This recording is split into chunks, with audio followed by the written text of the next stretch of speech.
C'est un habitat que tout le monde voulait croire définitivement effacé du paysage français. Mais les bidonvilles ont poussé ces dernières années autour des grandes villes. Pourquoi cette résurgence? Comment l'expliquer? Et qui sont les familles qui y vivent? Victor Collet, un spécialiste sociologue, est avec nous pour en parler. Merci d'avoir accepté notre invitation. Vous travaillez précisément sur cette question des bidonvilles, mais aussi plus généralement sur la question de la mémoire de l'immigration à Nanterre, près de Paris. Alors, pour le pouvoir français, les bidonvilles n'existent plus officiellement depuis le milieu des années 70.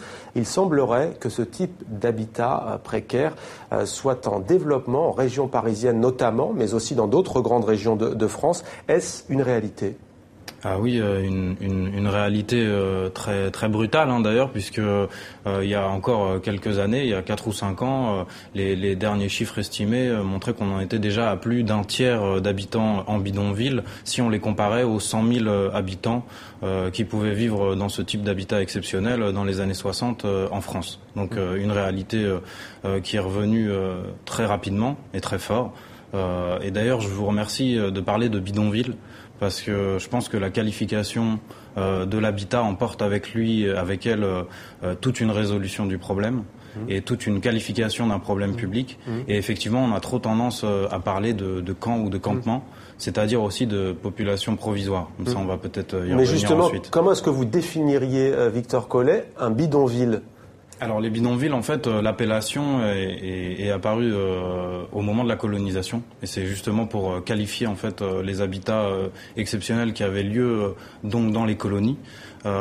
J'ai pas une définition exacte. Ce qui est sûr, c'est qu'elle est faite de briques et de broc, mais qu'elle ressemble à un habitat qu'on voudrait finalement arriver à un moment donné à un logement décent. C'est-à-dire que c'est déjà en fait une prise sur la volonté de s'installer. Et là, ça fait effectivement toute la différence avec ce qu'on essaye justement de dire à l'heure actuelle dans la plupart des débats politiques et publics, qui est que les populations ne sont en fait que des nomades et ont vocation à retourner dans leur pays ou à bouger sans cesse. Alors justement, Victor Collet, on va voir un exemple concret. David Gilbert est avec nous sur le plateau de 64 minutes et vous vous êtes rendu en région parisienne à Ivry-sur-Seine, dans l'un des bidonvilles d'Île-de-France. On regarde votre reportage et on en parle juste après.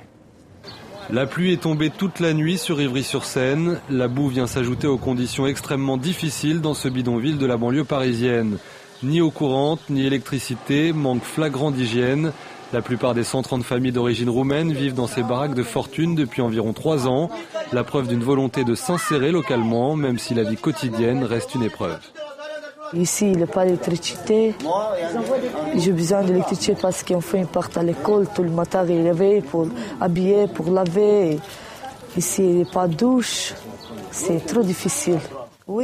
Il faut effectivement du courage aux 5 enfants de Michaela qui vivent avec leurs parents dans cette seule pièce pour reprendre le chemin de l'école chaque matin. En attendant, 2 d'entre eux sont partis en colonie de vacances avec une structure municipale. Car grâce notamment au soutien d'une partie des gens d'Ivry, les habitants du bidonville ont pour la plupart fait le pari de l'enracinement par la scolarisation ou la formation professionnelle. Dominique Rameau, prêtre de la ville, fait partie du comité de soutien qui les aide dans leurs démarches administratives. Beaucoup sont en demande de travail déjà depuis le début, mais il y avait toutes les mesures restrictives qui ne favorisaient pas l'accès à l'emploi. Et depuis qu'ils peuvent accéder à l'emploi, on voit bien qu'il y a des démarches à Pôle emploi, il y en a qui trouvent des contrats de travail. Ils sont nombreux à avoir décidé de s'en sortir pour s'éloigner des caricatures habituelles sur la communauté rome et devenir des citoyens à part entière. Costel, lui, suit une formation au métier du bâtiment. Je veux changer la vie parce que tout le monde il cherche partout la poubelle pour faire de l'argent pour gagner pour enfants, mais moi je me change avec le travail. Mais les habitants du camp sont aujourd'hui menacés d'évacuation par la préfecture du Val-de-Marne.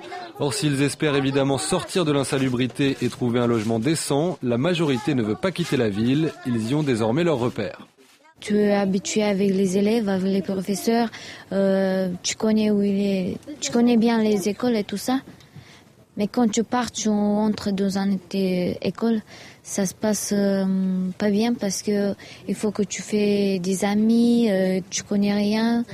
C'est pour ça que c'est plus bien de rester plus d'années dans une école. Elena espère donc retrouver son lycée en septembre pour sa rentrée en terminale. Ils sont plus de 80 autres enfants du camp à être scolarisés à Ivry. Peut-être leur passeport vers une vie meilleure, loin des bidonvilles.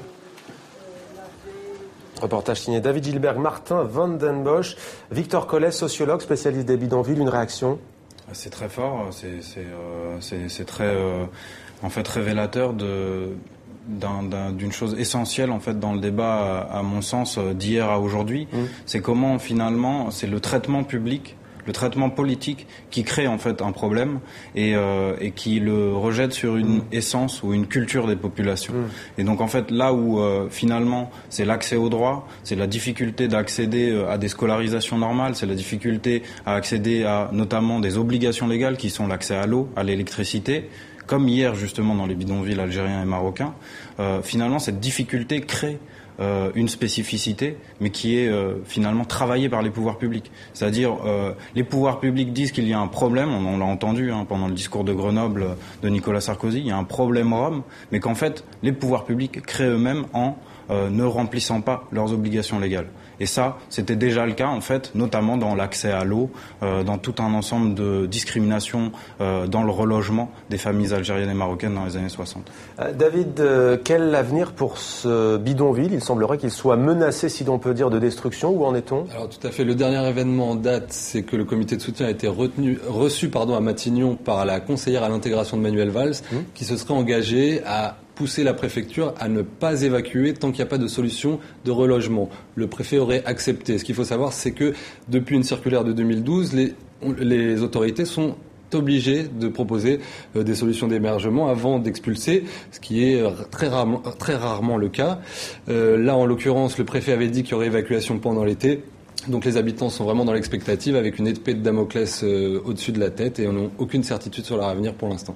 Alors ce qui est frappant aussi dans ce reportage, je me tourne vers vous, Victor Collet, c'est que ces familles, des mamans notamment, disent on veut que nos enfants aillent à l'école, on veut faire partie intégrante de la société française, contrairement à une idée reçue. J'aimerais vous citer un de vos confrères, un sociologue, Éric Fassin, qui parle lui d'un nomadisme d'État.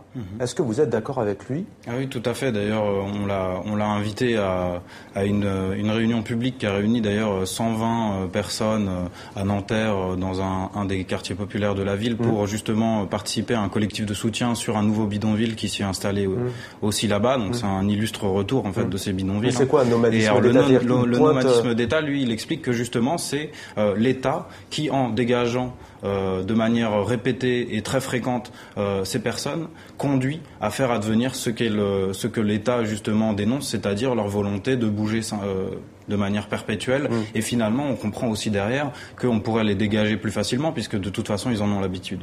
Or, ce que montre justement l'habitat et ce reportage, c'est que ces personnes ont vocation à s'installer, que leur habitat, c'est du semi-dur ou du dur, mais en tout cas qui mime le logement formel, même s'il reste informel, et que ces populations cherchent justement à travailler, etc. Là, j'ai juste un petit point que je pourrais ajouter, c'est finalement pour permettre cette transformation d'un problème public en un problème de ces populations, il faut faire une opération. C'est-à-dire de justifier l'injustifiable, c'est-à-dire une inégalité entre des humains ou entre des personnes. Il faut trouver un moyen. Et le moyen, évidemment, on ne peut pas le dire tel que. On a vu depuis 1945 que la question de la race, la question d'autres formes d'inégalité était inenvisageable. Il faut donc trouver un moyen, c'est de parler de problèmes culturels.